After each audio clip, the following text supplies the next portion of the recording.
Is the Edmonton Oilers' rumored pursuit of Elvis Merzlikins nothing more than a reckless gamble on a wildly inconsistent goalie with a bloated contract, a move that could saddle us with dead weight and derail our Stanley Cup dreams just when we're on the cusp of glory? That's the blistering hot take exploding across NHL discourse right now, with analysts like Ryan Whitney on Spittin' Sheeklets torching the idea as a classic Oilers panic. Merzlikins is a cap-killing headache who's bounced around like a yo-yo, and chasing him ignores the fact that Stuart Skinner's our guy. This is a kind of short-sighted splash that buries contenders in regret. Welcome back to Oilers Update, your unfiltered torchbearer for the raw, unvarnished truth in orange and blue hockey. I'm your host, firing up the controversy with the intensity this rumor demands.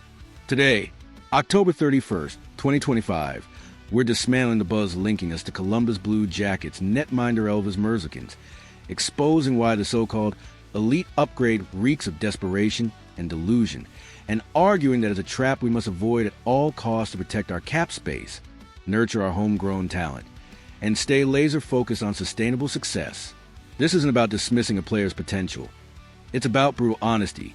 Merzlikins is a high-risk wild card with more bust potential than boom, and betting on him could be the blunder that haunts us for years, squandering our Mcdavid'S window on a guy who's never proven he can carry a contender. Let's dive in, shred the hype, and map out why the Oilers should slam the door on this rumor before it torpedoes our trajectory. Because in oil country, we've chased enough goaltending mirages.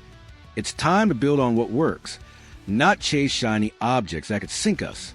Let's kick this off by stripping away the glossy veneer and examining the rumor at its core, because while the whispers paint Merzlikins as the savior for our crease crisis, a deeper look reveals a house of cards built on inconsistency, inflated costs, and wishful thinking. The buzz stems from reports across outlets like The Athletic and TSN, suggesting the Oilers are eyeing the 31-year-old Latvian as a potential fix for our goaltending woes, especially after last finals, where Stuart Skinner's .882 SV% in key games exposed vulnerabilities. Merzlikins, with his $5.4 million AAV through 2027 and a no-trade clause, is being hyped as a high-impact ad who could bring stability and big-game saves.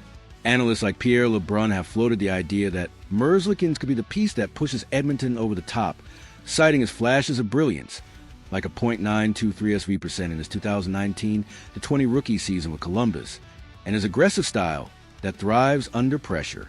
The narrative is that with our offensive firepower, averaging 4.3 goals per game through 10 contests, tops in the league, a veteran like him could provide the backbone to weather playoff storms, especially since Columbus, mired in a rebuild with a 3-6-1 start, might be open to deals by the trade deadline if they keep sinking.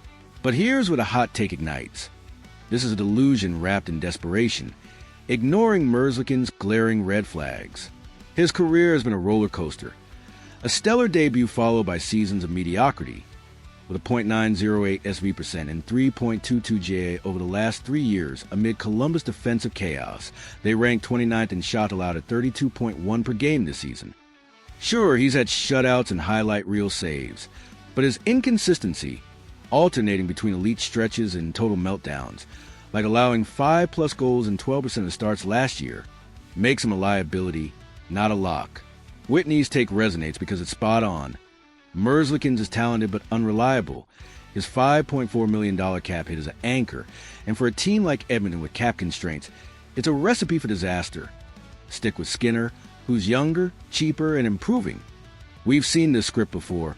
Acquiring high-cost goalies like Jack Campbell in 2022, who flopped spectacularly with a .888 SV% and got bought out. Merzlikins feels like Campbell 2.0. Flashy potential, but the risk of regression in our high-pressure environment could bury us, especially with our $17.7 million projected cap for next year already earmarked for extensions like Evan Bouchard's $10 million AAV. Building on that foundation, the first pillar of this hot take is that Merzlikins' vaunted elite upside is wildly overstated, a product of sporadic peaks rather than sustained excellence, and importing that volatility to Edmonton would exacerbate our goaltending crisis rather than solve it. Look at the tape. In 2022-23, he posted a dismal .874 SV% and 4.23 JA in 30 games, one of the worst stretches for any starter, blamed on Columbus' poor defense, but exposing his mental fragility. He's publicly vented frustrations with the team, leading to trade requests that went nowhere. Fast forward to this season, a 1-2-1 record with a .881 SV% and 3.54 JA through 4 starts. Hardly the stuff of a game changer.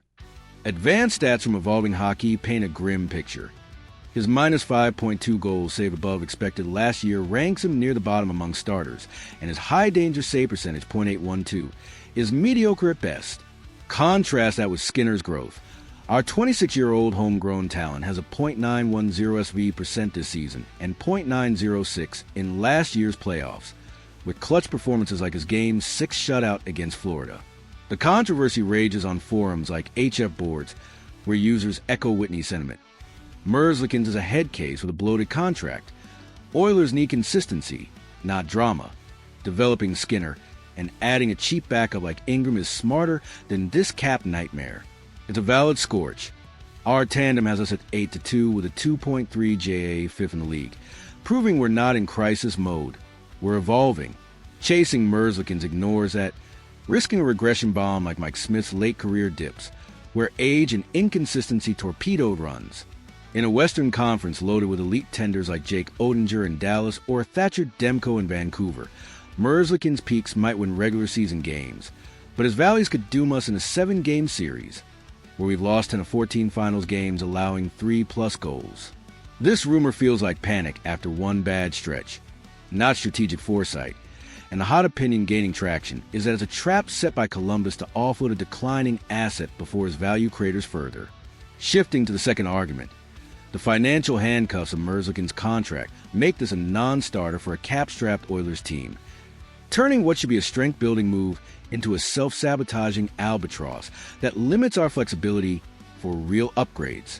At $5.4 million AAV through 2027, with a 10-team no-trade list, acquiring him demands salary retention from Columbus, perhaps 50%, dropping it to $2.7 million.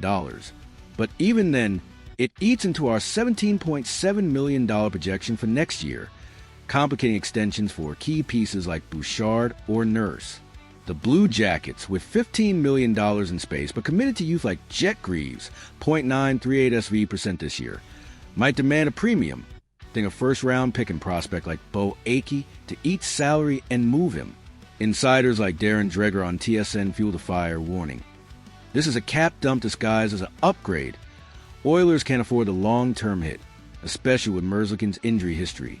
He's missed 20% of games over 3 years and declining metrics.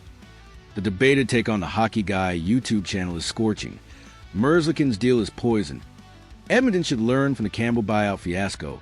Internal development with Skinner, at $2.6 million, saves cap for a true star like a top 6 winger. It's spot on. Our cap is tight after all-in moves, and tying up funds in a 31-year-old with .908 SV% over the last 100 games blocks pursuits of impact players like Alex Touch or Jake DeBrusk. Columbus isn't rushing. They're 4-5-1, and if they hold until the deadline, the price skyrockets or the deal dies, leaving us empty-handed while rivals like Vancouver snag bargains. This rumor's hottest criticism is that it's a GM Bowman blunder, prioritizing flash over finances, potentially forcing painful cuts like trading Calvin Pickard or a depth forward, weakening us overall. Third, Merzlikins' fit in Edmonton is a mismatched nightmare, his aggressive but erratic style clashing with our structured system, and risking more chaos than calm in a crease that's finally stabilizing. He's a flair goalie, big saves with personality, but his mental lapses and public frustrations, he's criticized Columbus' direction multiple times, could disrupt our locker room harmony, where Mcdavid'S quiet leadership thrives on stability. Data from HockeyViz shows his rebound control is average, .85 rebound per game allowed, leading to secondary chances at our defense, ranking 10th in high danger chances allowed at 10.2 per game. Can't afford. The controversy erupts on NHL Now, where Brian Lawton blasts, Merzlikins is too volatile for a contender like Edmonton. Skinner's .910